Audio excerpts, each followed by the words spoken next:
How's it going, everyone? Welcome back to another video, and as you can see, we're talking about Death Stranding today. Wanted to get this video out last week, but I was just so swamped with work. I just didn't have any time at all in order to do anything else, spend most of my time sleeping, but you don't want to hear any about that. You want to hear about all the good stuff. But before we do actually dive into this stuff, do keep in mind that Xbox has a bunch of games coming out towards the end of this year. We've got Flight Simulator coming on the 19th of November, which is not that long away. We also have Stalker 2 coming out on the 20th, and then of course in the following month we've got Indiana Jones. A plethora of games coming to Xbox, so there's a good reason to be excited as you go towards the end of the year. We'll be having a separate video talking about those, but Xbox is delivering at least towards the end of the year and keeping their gamers happy. And all of these games, might I add, are day one on Game Pass Ultimate. So if you are a Game Pass Ultimate subscriber, you are going to be eating very, very good this holiday. But of course, we're here talking about Kojima Productions, and of course their game Death Stranding Director's Cut, which is now released on Xbox. Yes, I did buy it. It is Play Anywhere. I am a sucker for Play Anywhere, which means I can play my games anywhere I want, whether it's on PC, on my Xbox, on my soon-to-have Asus ROG. So, you know, it just means that I have more flexibility, and Play Anywhere is literally the number one thing to make me go out my way and buy it on the Xbox store over anyone else's store. But what's interesting here is that this is another game lost to PlayStation as an exclusive. Now, I know that PlayStation fans are going to say, well, MLB wasn't our fault. They made us do it. I mean, Sony could have just given the contract away and said, you know what? We're not going to sit by and allow this. You can develop it yourself and do what you want. And they had that option, but they chose to release it on Xbox anyway. Then you've got other games like Lego Horizon that could have, stayed on PlayStation and PC. But you know what? They've decided that they're going to push it onto, the Switch, and then blame Lego and say it was their fault for doing it. Obviously, it's everyone else's fault, but Sony's. And now, of course, we come to Death Stranding. And Death Stranding here, obviously, was a PlayStation exclusive until not. And even when you boot the game up on your Xbox, it says Sony PlayStation Presents. So it's really weird to see this, but now they're saying, of course, that they sold the IP and whatnot. So does this mean that games like Fizzant and Co are also going to be appearing on Xbox Day 1? Will Death Stranding 2 be appearing on Xbox Day 1? Who knows?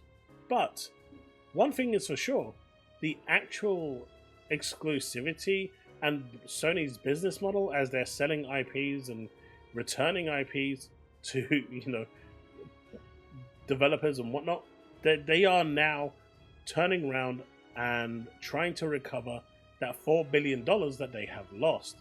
Add to this, when you're looking at the way Sony is going and the whole restructuring, it ain't looking good. They've just released their PS5 Pro, and one of the greatest things about the PS5 Pro isn't even the performance, isn't even the overall power, isn't even the fact that it's way too pricey.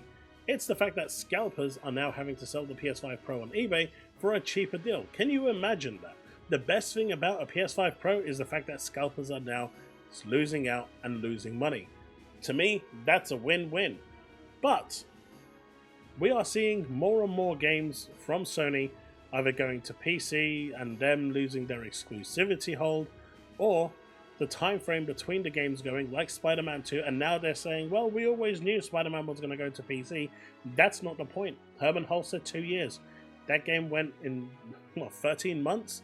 It's kind of crazy how that window is getting smaller. Siren, which is going to be day and date on PC, is a reboot of the PS3 game, fully remade, is day and date. Until Dawn, built from ground up, day and date. None of these are staying exclusive to PlayStation. Now, of course, they're going to move the goalposts again and say that those are just re-releases of older games, but they're being made from ground up. It's not like they're taking it and porting it and just releasing it as is. A lot of work is going into these to re-release them from ground up. So it's not the same. And as much as they want to move those goalposts, it does look like, you know, more and more time goes by, Sony is realizing that their way of exclusivity is just not it. And obviously this deal is really good. It's £17, so if you haven't bought it, I highly recommend it. But you've got Hiroki Totoki here, who's, you know, Sony president, COO, and CFO Hiroki Totoki says that PlayStation are now currently reforming their gaming business with the following steps. They're changing their business structure. Now, this is clearly the most important one because no one out there knows what this means. This could literally mean anything, as in they are releasing more games multi-platform. I mean, the Decima engine was a sacred PlayStation engine, and now that, you know, they said that would never work or be available on Xbox, and now it is. So this opens the door for other games running on the Decima engine to now work on Xbox, because now the engine has been fully seen working in a good state on Xbox. It's opened the door, and those shareholders that are looking at this only think of one thing, buddy: money. Once you open Pandora's box, you don't close it. I've always said this. The new look at game development approach, because games cost money. Games cost a lot of money. And when you've got games like Spider-Man, Spider-Man 3, where they're trying to split it into 3 games to try and, you know, penny pinch their consumers to try and get more, you know, more copies. At this point, somewhere down the line, they're going to have to start releasing those other games on other platforms to make up the money in order to fund these games, because these games cost a lot of money. Simply put, Call of Duty is not enough for them to, with the rising costs, in order to, you know, make that money for the games. And as PlayStation fans have been, you know, laughing and cheering about that Call of Duty didn't sell well, I mean, it did, but let's just go on the assumption that the nibs and everyone else is correct, and that it has sold way under what it proportioned. That means that there is now less money in that pool for them to actually use that money to fund their games. So now the funding that they were relying on in order to make their games, as Jim Ryan said, they need the money from Call of Duty to fund their games, isn't there. So this now pushes them even more to put their games onto other platforms like Xbox. So it's really weird how PlayStation fans have been cheering for their games to go multi-platform without even realizing it. They've actually been championing it by their stupidity, because at the end of the day, if there's not enough money coming in, and we have seen that there clearly isn't, because there just isn't a big enough base there that buys these exclusives. Astrobot is a clear example here, by the way. It's not gonna do well, and therefore they're gonna need to outsource. Now, don't get me wrong, I don't ever expect Astrobot to leave PlayStation, and I don't think it should. At the end of the day, that game was tailor-made for that platform. It's a homage to that platform, so it should stay there. But honestly, all this cheering about COD not selling well is only hurting PlayStation, and it's only forcing their hand even more. Portfolio concept to be introduced, cost cuts in different areas, optimization in investment, sales, and marketing. I mean, Sony has always been known for their extravagant marketing, so it's no surprise that they're going to probably pull back on that, because they are not seeing a return on that investment. And that's the biggest point here. Spider-Man 2 probably didn't break even. Now, I can go into the numbers again, I can't be bothered, but if you really want to, go look at the leaked documents. You will see how much Marvel is actually taking from this, and in reality, instead of the 7.2 million copies that need to be sold, which would be all digital, they need roughly about 13.5 to 14 million, if we're going to go by averages, maybe about 13 million, in order to break even. That being said, the last numbers we got for Spider-Man was 11 million. This also explains why the 3 DLCs were cancelled, and they've prioritized pushing the game to PC earlier so they can recoup that money. Therefore, it's not selling enough for them to make a profit. Not even the Call of Duty fund, which now they are championing to sell less, is helping them. Instead of championing it to sell more so they can, you know, help them make more games, they're actually championing less games and for Sony to go third party. It's crazy how these ponies' mental gymnastics actually works, but this is the case. I mean, you just have to look at Lego Horizon.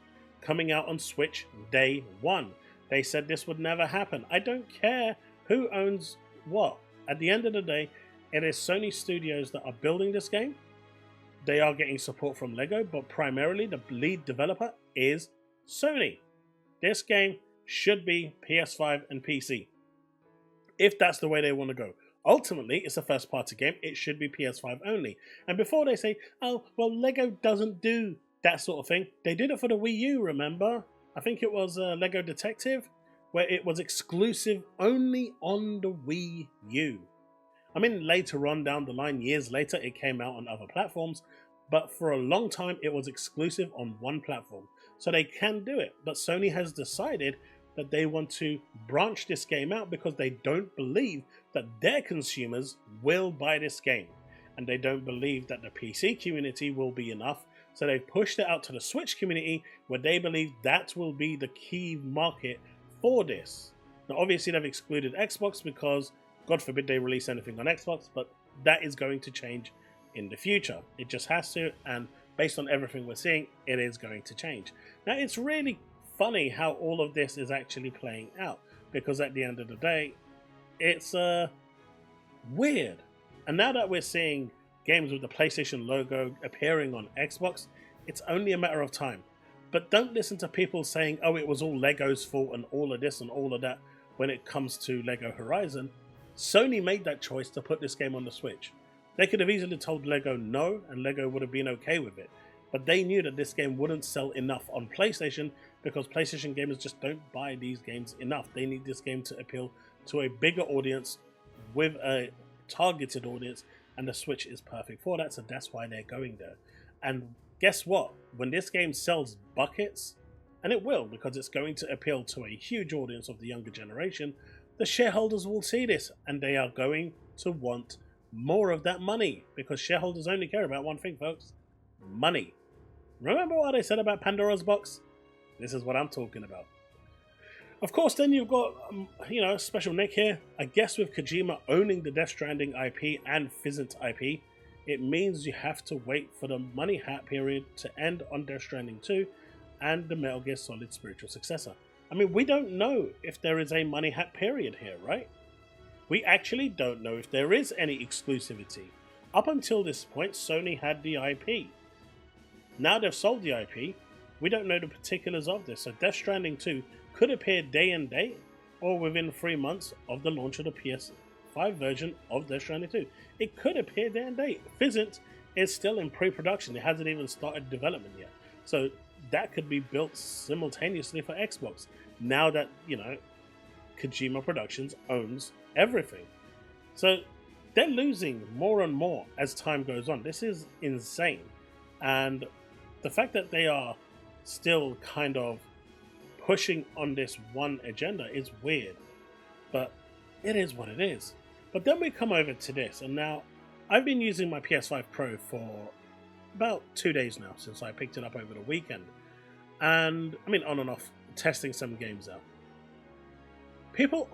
I've seen a lot of people talking about the ray tracing mode, and this is the part that I'm going to be focusing on more, because I've tried the ray tracing mode and it does look really good, by the way, but no one's playing those games at 30 FPS. I've tried Ratchet & Clank with full ray tracing on, and it'll be like 50 FPS and then it'll crash to 30 FPS when it gets hectic, and it could even drop below. I mean, I don't have anything to measure it specifically, but I can see it's dropping to 30. And you can see here, quality mode is 30 FPS with ray tracing for Alan Wake 2. You've got ray traced reflections only, and the render isn't even 4K. It's upscaling to 4K, but internally it's less than 2K. So what I'm saying here is, all these PlayStation fans that are cheerleading the ray tracing and, oh my god, it's great like this, my PC can do ray tracing for the most part at 60 FPS. I do have to lower a couple of the other settings, but I can get it to run. I don't really want ray tracing on there to impact the rest of it, so I generally turn it off. And for most people playing these games, they're going to do the same thing on the PS5 Pro. They are going to turn off ray tracing in preference of performance, because 60 FPS is king, 120 is king. Now, if you can get 60 FPS and ray tracing, then you're winning. But if Ratchet & Clank can't do it, and Alan Wake can't do it, then you're just not going to do it. And showing me all these shiny reflections when your game doesn't run at full 60 with true ray tracing is a false fallacy. Hopefully later games will actually show that they can do it, and as you know, the AI machine learning learns, it will learn more and adapt more, and lower the resolution to maybe 800p to be able to do it, whatever, as long as it doesn't degrade the picture. But if it does, then it defeats the purpose, and as such you have this situation. I don't know, but if you've made it this far, do consider leaving a like, subscribe, hit that bell to stay up to date with all content I release. But as far as I can see, Sony right now is in a bit of a pickle. They are having to restructure, which means they are now considering options. They're not going to specifically say they're releasing games on Xbox, but they're getting rid of IPs. And that's not normal for Sony. They buy IPs, but they don't get rid of them. And as of right now, more PlayStation games are slowly trickling over to Xbox. And even if they want to disguise it and hide it and sugarcoat it, the fact is those PlayStation exclusives that were owned by Sony are now making their way over.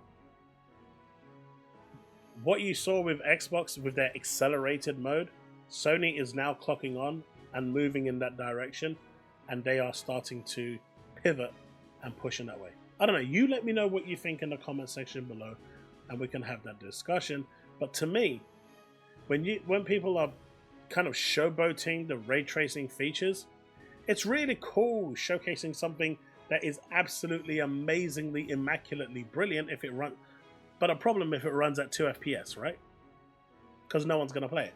And as we know, PlayStation fans have repeatedly said, no 30 FPS. So who's going to play this at 30 FPS? The J-Dub? Puerto Rock? King Thrash? Nicola? Bari? Persona? Like, which one of these influencers are actually going to play these games at 30 FPS and come out cheering that they're playing it at 30 FPS? Because the last I remember, 30 FPS was a deal breaker, a no-go, and they wouldn't touch games that were 30 FPS. So it'll be interesting to see now if that is still the case, or if all this showing off about the ray tracing is just for that showboating gotcha moment, and for them to say, oh look, this looks really cool. I'm never going to play it, but this looks really cool. I don't know. Time will tell. But I'd love to hear your thoughts on this. Leave a comment below, and I'll see you in the next one. Remain legend.